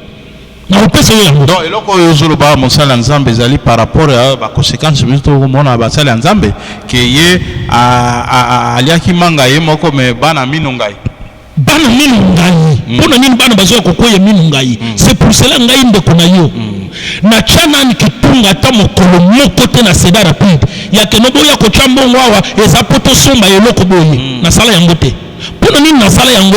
Parce que quand vous prenez cet argent par le mensonge, ça tombe sur vos enfants. Oh my God, ça c'est vrai. Nous sommes des serviteurs de Dieu et Belawa.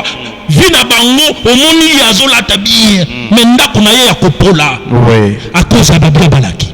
Teka babiloko wana. Ndongo escroquerie, babiloko oyo ko tenir debout. Voilà. Vraiment bandeko bolandi pasteur Onésime abeti sete na likambo ya basali ya Nzambe oyo bazoko sala makambo alobi ke mosala ya Nzambe akoki kobeta taxe mais d'une manière correcte ezali te ke mosala ya Nzambe abeti taxe asali balevi mais papa poto koma vraiment na toshite neloko wana est-ce que mosala ya Nzambe tango abeti taxe akoki pe koloba ke bon ndenge nga na beti boy yo kofuta nga autant admettons affixez-moi un montant au kopesa et ça peut m'abêter. Non, ce qui est ça ba droit. Donc on a bêta taxe au qui ba yezo sayo, ngana bêta taxe na nanya na linko tanga société wana te poto sala bango publicité. Il y a gratuité. Na ke na bêti taxe. Na mbongo na zuba lobby il faut donner $300. Na bimisi $300 tozaki ngai na madame. To pesi bango $300 na bango na musala sali. Soki musali na Nzamba lobi ke na kosalela yo gratuit. Et ça problème te. Mais soki eza payable, futa ye mbongo na ye na acha kimuyibi na katite. Teke o en dehors o pesi. Ngana sina kamati mbongo na pesi yo. Après yo yibi ngali susu. Oh ya mwana o ba déclarer que bosono. C'est un voleur ce pasteur là. Papa, soki ofandi na ayo awa. Onizima lobi tu es un loup-garou, tu es un voleur. Ngana zana mo mususu ya kopesa. Papa na yebite soki yo zana mo mususu. Iguanodon. Ngai iguanodon aleki loup-garou. C'est vrai. Ngai na kobenga yo un voleur. Tu es un voleur. Après aussi Bible, tika Bible ya koko na yo teke bana yo. Tika Bible. Pourquoi vous blaguez avec Dieu? Toi tu as la Bible, après tu mens derrière la Bible. Waouh. Tango musupende ko atiaki eloko wana ya mwana ebosono po asumba tango mususu instrument. Babi boso be ko bima na retirer malobo po Nzamba ko pesa ngo avec effet. Non, il faut qu'il ait fait pour moto ya Bukinguba akolia. Omoni ka ndengo tiaki eboso wana. Yo pas ko bota biboso. Voilà. Parce que tu as déclaré quelque chose. Aussi au lieu mongo ya eboso te. Biboso ne fait physiquement. Balobi utaki koloba wana émission elandi que Nzambe apinisaka impudicité atana makanisi. C'est comme moto a passé na acte. Voilà. Yo lingio pa kolema futa l'homme de Dieu. Merci Nzamba pambola. Les chaînes la vérité tous en attend ya kokende gauche à droite te. Yo michaki boson pona mutu mususu. Pe olimbonga iboson. Tanga iboson ko bimana ndako na yo. Ya ko luka full power. O senga pardon publiquement. Oko mona mwana mususu abotami makoleke place ya maboko yango de ozomona badega oka iguanodon yango ozomona badega yo ne ba mususu bokomo yokisa biso na soni bato bakomo yokisa biso na soni na mboko. Mais l'homme de Dieu na yokaki nungu bandeko mususu ba koloba ke bakoya kosala makambo parce que Full Power TV azosala ba émission bango pe bako luka ba salo ya bango chaîne. Est-ce que nakati ya makambo bazokoloba est-ce que za na nzela bandeko? Oyebi ezoseki sangai. Pona ni ezoseki sangai. Frère, pour na jouer yango ya bandeko musu bakomelinga babitala Full Power TV ma complot moko ezosalama contre yo bazosala boybo biso toza na chaîne investigation tolobaka nyonso toyoki donc toza na barrière te ndeko ya azosala makambo pe ayebani toyebi ye bazosala ba montage pona kosala eloko moko oyo bakoya po contredire makambo biso tozoloba par rapport à wara message nyoko kopesa bango. Jean chapitre 18. Bible ezoloba ke Yesu azotambola na ba apôtre. Azalaki na apôtre moko kombo na ye Pierre, un homme de Dieu, mais violent. Et puis qui ça na Bible te? Yeah. Yo soko linokota na chemin na biso. Biso tozana yo problème te. Onezima zana yo problème te. Yo liyo étouffé vérité. Mon frère Pierre a béni ça qui machette à 4 moutulito Marcus na Bible. Yeah. Jean 18. Okutanana Onésime. Moi je ne lâche pas les mains. Vraiment ndeko. Frère, je t'en supplie. Ba chaîne na yo asiri eza ebele. Na leka pe na ba chaîne mususu. Pour le moment nazawa. Voilà. Na yebi ke oyaka na yo Onésime. Eza droit na yo. Osala kama kambo na yo ko bebisa la biso mission nzamba apesi biso te. Sala makambo na ndenge na yo. Ngai pe nazo sala makambo na nga na ndenge na ngai.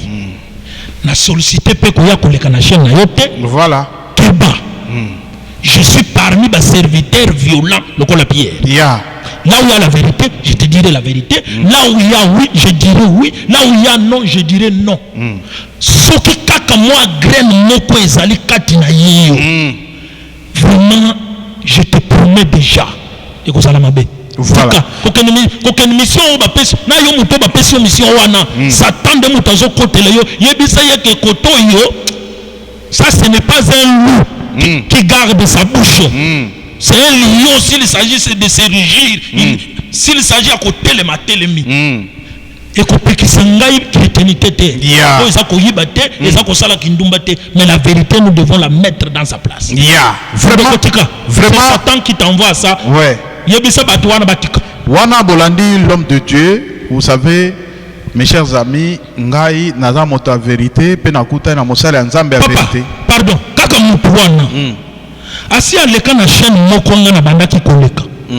Acha songi kuna. Parce que la personne était faible. Yo kanisi ndenge Full Power ezali awa. Ozo solola na quelqu'un mire. Assis dans la parole. Yo ya ko tcha bêtise. Et ko simbate. Mais papa tango yo lobi litoi ya Pierre o ekatamaki yo ko ya na machette ou bien ndenge nini. Machette yeli sana na population bandeko ba ko landa biso. Parce que l'homme de Dieu. Genre moi kimia na sens que yo ozali moto yo ozoko frapper na kati ya parole. Ça veut dire que olingi peut associer moi mbeli. Mbeli nanga ezambeli comme ya machette, c'est une illustration. C'est-à-dire quoi? À ce moment-là, moi je prendrai la vérité qui est la Bible. Voilà. Parce que mutupe yo lingi osangisa na biloko wana aza parmi bempidi ki awa. Wow. Na émission wana kokangango. Ça c'est grave. Na émission wana kokangango. Moto pour détruire ce que nous sommes en train de faire. Il est aussi parmi les impudiques. Mais moto ya mwana boni mwana akoli. Mwana na yebisa ki ona kokekotala. Akoli Je crois que mais connaissons que moi ne pense aucun. Ça fait déjà combien de mois? Mwana balobi ata ina ne. Mwana akoli de lino bibi. Longa mubimba. Ya solo. Frère, pardon. Je t'en supplie. Ngana zo senga yo pardon. Biswawa. Tous un problème na mutute. Bandeko. Zo sala ba émission na biso ya batia pauvre. Tofani na biso. Tozana mawa ya ko apprendre biloko mususu o makambo tozoloba. Tozana émission spéciale par rapport à makambo tozoloba. tango tozo koloba Yesu Yesu to tambola lokola Yesu nakanisi basali ya Nzambe tozali na bango mikolo na kati ya plateau bazo kolakisa biso Bible ndenge ezokoloba ke eza na ba païen nde ba détectaki na basali ya Nzambe ke bato oyo bakotambola lokola maître na bango kotambola lokola maître na bango ezali na kati ya misala na kati ya comportement na kati ya entourage na kati ya banini oyo biso toyoki awo eza scandale mosali ya Nzambe ake kobotisa mondimi oyo bazokoloba ke mwana mobimba ya tata émission ya musali na Nzambe akendaki ko réclamer awa na kati ayowa mais natindilaki émission ya un pasteur azo réclamer mwana na famille mususu alobi oza mwana na ngai. Oui, vous avez envoyé ça? Oui, j'avais suivi ça. C'était une réalité. J'avais suivi ça au Congo. Ça s'est passé au Congo.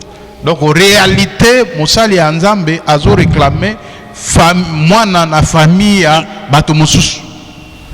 Vous imaginez yo komi kuna ndenge yo ka niveau ya makambo ndenge tozokende yo komi niveau ya makambo bandeko botalaka bisika nini ya kotia lokolo parce que biso tozali awa ngai na kritika basali ya Nzambe te oyo ezali émission moko oyo ezolakisa ke esika mabe ezali totelema toza wana mpona kolakisa bino ke mabe ezali nyonso tobengaka basali ya Nzambe baa basali ya Nzambe te mabe ezali tala musali ya Nzambe asante na kati ayowa dans les jours à venir bokuyeba mwana elongi mobimba ya pasteur oyo bamemeli biso ba makambo mais biso tokotambwisa micro pe tokokende kozela bino elongi ya mwana tokosolola pena moto oyo akumbaki mokumba wana ayebisa biso elekaki ndenge nini te nabongisa eloko moko nabongisa bongisa papa eza te ke basali na Nzambe bakritikaka bango te.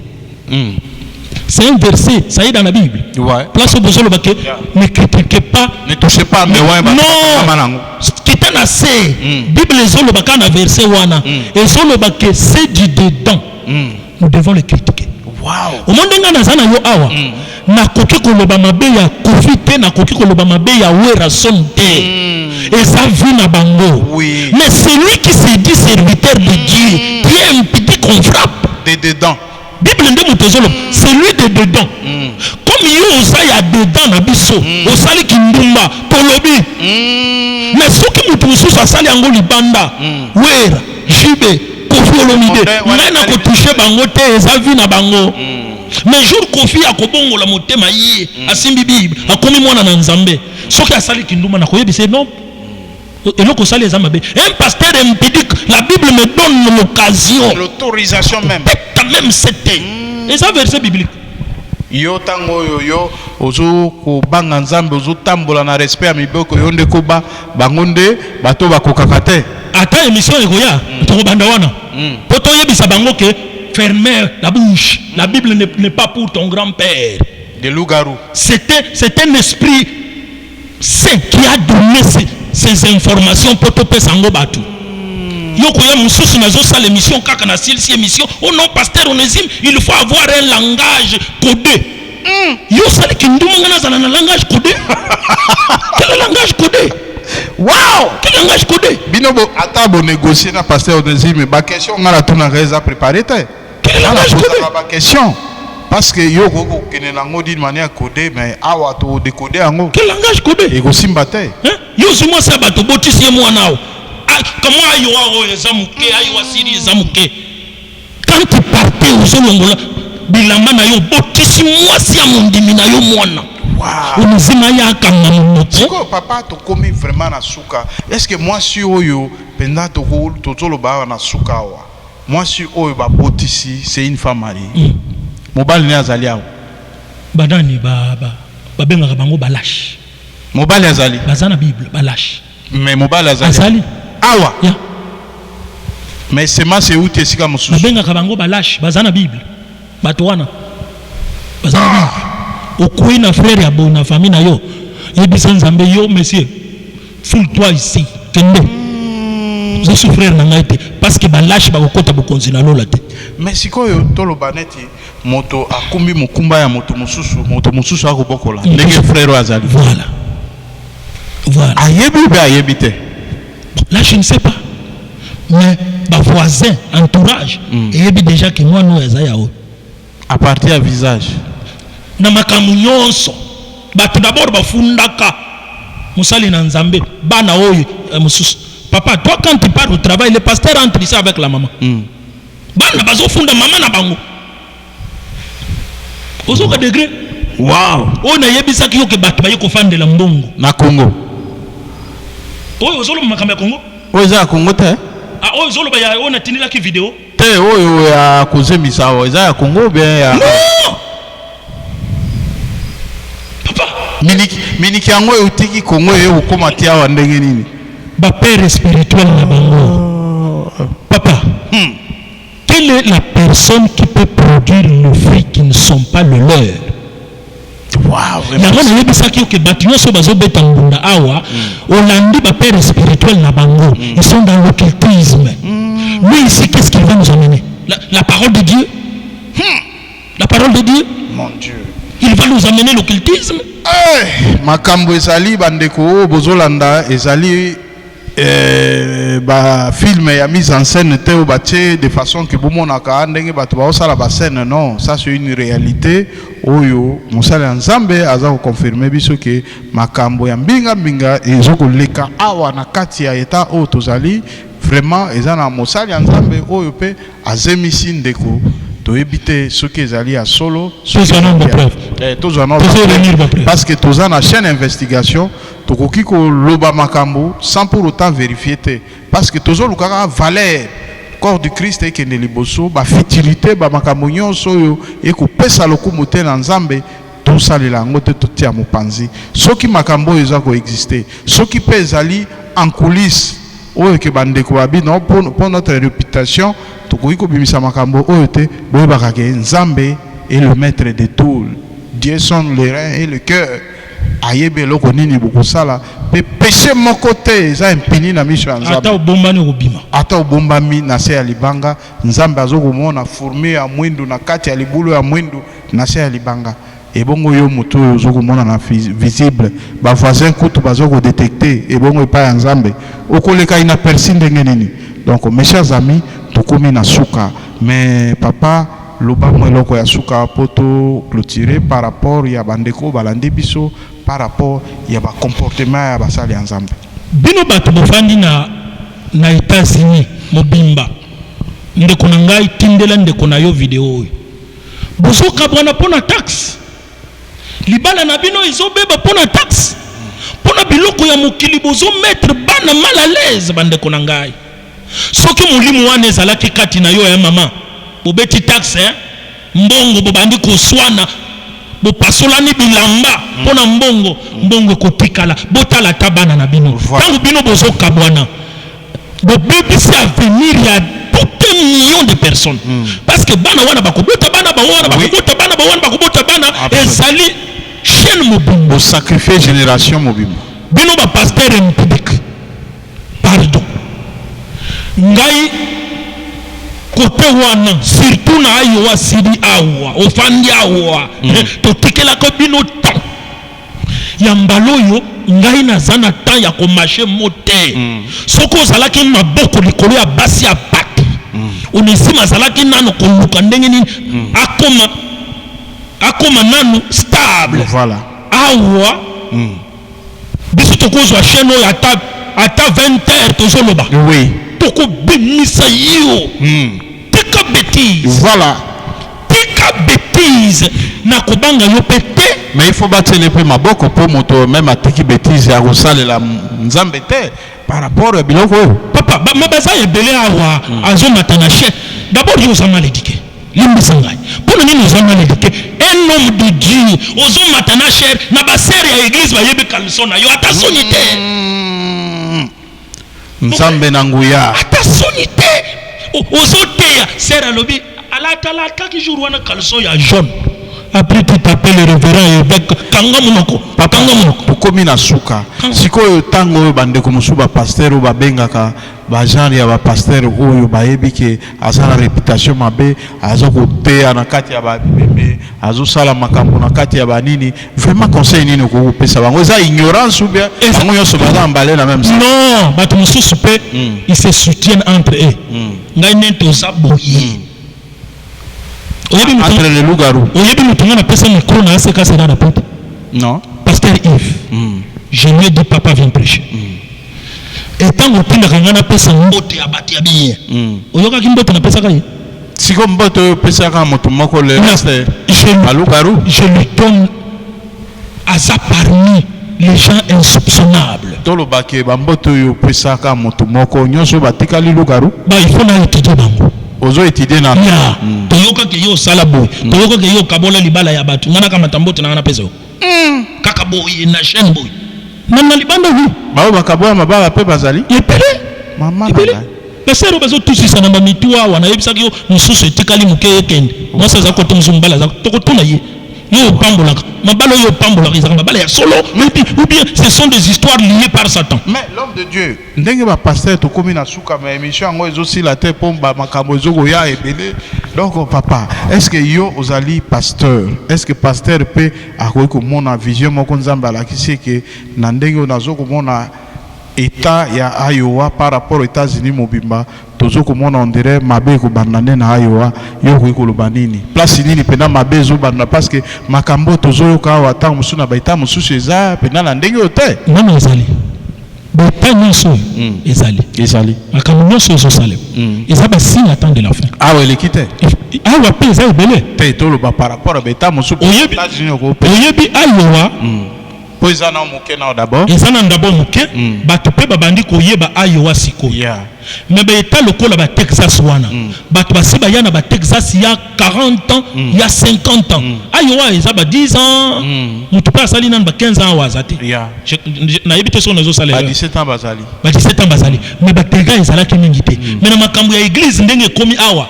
To pesa na Iowa ezana na ba 8 ans, ba 10 ans. Ba look cruel, ba look garo.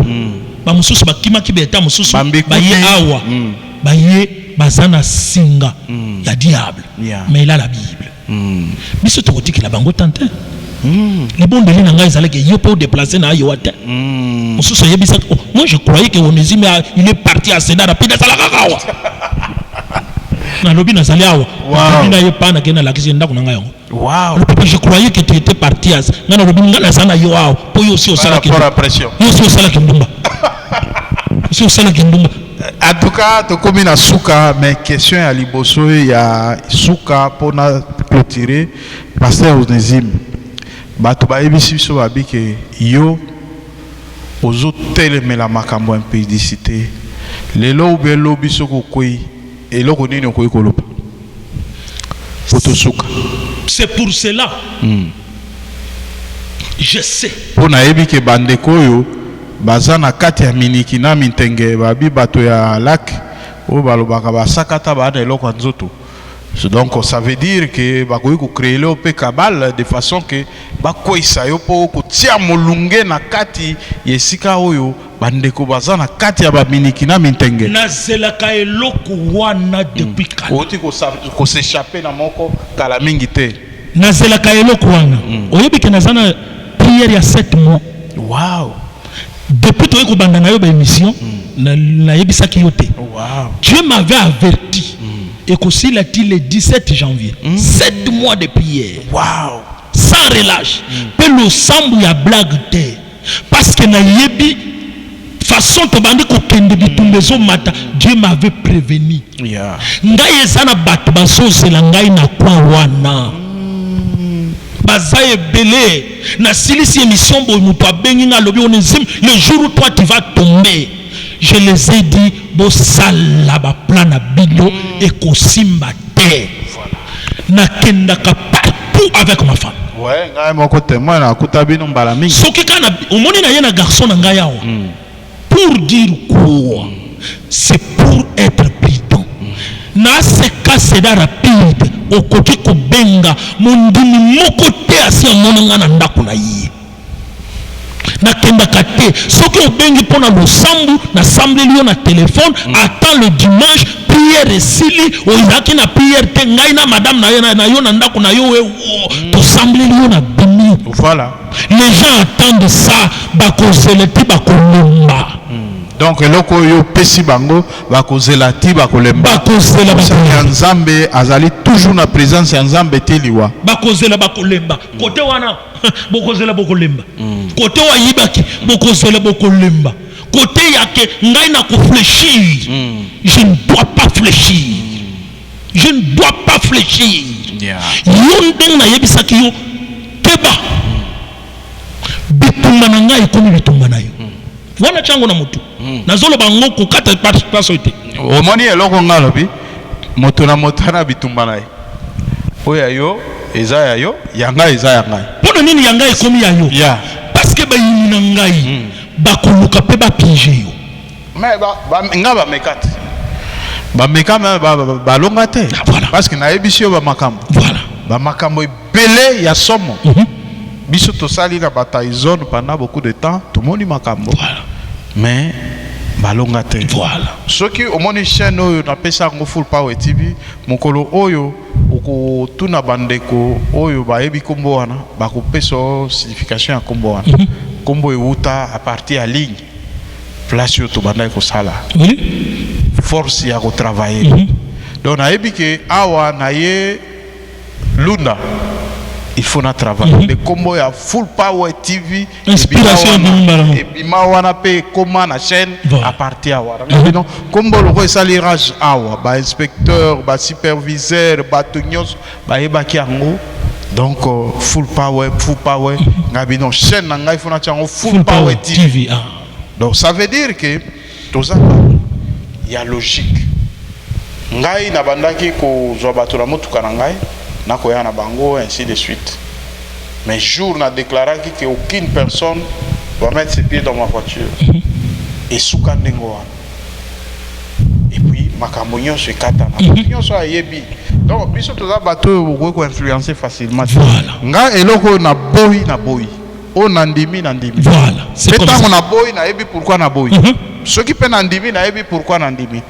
Ceux qui ngana yo lelo toza na katia chaîne o tozo ko développer pour na sentir franchise même ko. Moto ya zolo ba makambo. Donc o eza réel. Oyo batu balobaka tout bas yazolo bango tout haut.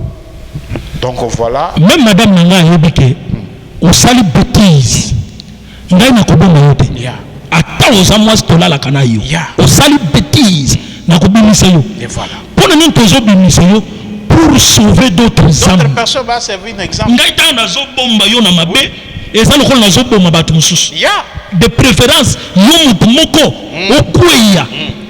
Yo batu mususu baza la sauver. Frère, on me keka quand même si au côté na ndako ya mulili pour yo benda un jour akwe. Maman, comme me kate okokufa.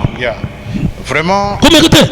Ouais, to komi na suka bandeko o bolandi biso, ceux qui bolandi biso vraiment attentivement par rapport à émission yo beaucoup super nango parce que ça na matea to lembi ba aventure na kati ya mboko to fandi to lembi ba manipulation ya basale nzambe par rapport à ba fidèle oh non sala boye na ko sala boye ndeko auti Congo aye awa aye ko fande panayo a comme esclave au botolier carte ya food system au botolier ba carte bancaire yo mokombo ko gérer émission ko sila lelote na kanisi na émission ko ya tokotia yango lokwa introduction comme ça to passer na une deuxième émission pour vous comprendre un peu idée ndenge nini ezali parce que tozoki ma sima tango vraiment tozui tango ebele vraiment mosala nzambe to pesio merci botondi na ndenge répondre à l'invitation à biso ya lelo mais quand même ce que zana deux personnes au couper sambote ou pesimbote comme ça to conclure na ke ko modéré na tanga ya pasteur Jean oui pasteur Jean ya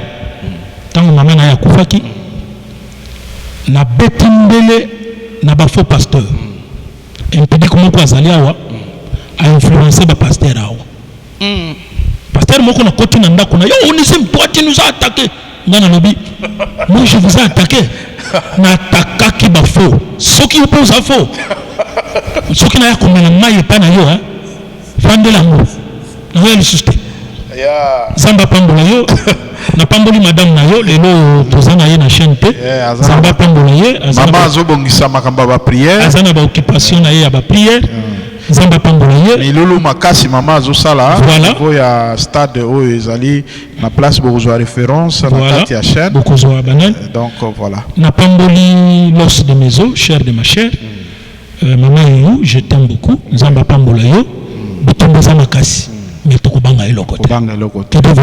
Merci beaucoup. Vraiment, bandeko, tokomi na suka, merci.